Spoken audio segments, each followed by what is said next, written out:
I am Sergeant Eric Gripp, and this is my why. Well, this is probably a little silly and kind of embarrassing, but when I was a little kid, I saw the movie RoboCop. And obviously it had nothing to do with what police officers do day in and day out, but that just made me fall in love with policing. And I said that that's something that I wanted to do. And after seeing that movie, I became more cognizant of what police officers were doing in Philadelphia, where I was born and raised.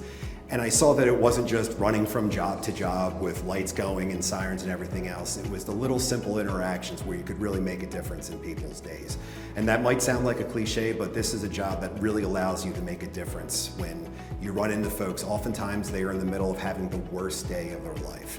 And while this could be routine for you, and you see these things each and every day, they will never forget you.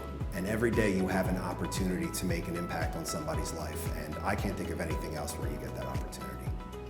You never know where people are going to be in their life at any given time. And this job affords that opportunity to make a positive, lasting impact in folks' lives every day. And there's not enough money in the world that would make me leave this job for something else. So my experience in the police academy, while it was over 20 years ago now, I look back at it fondly as in fact, as one of the best times of my life. When you're in the police academy, you're meeting folks for the first time from all over the city, quite frankly, from all over the country, who are coming together with the same goal in mind, and that's to become a Philadelphia police officer.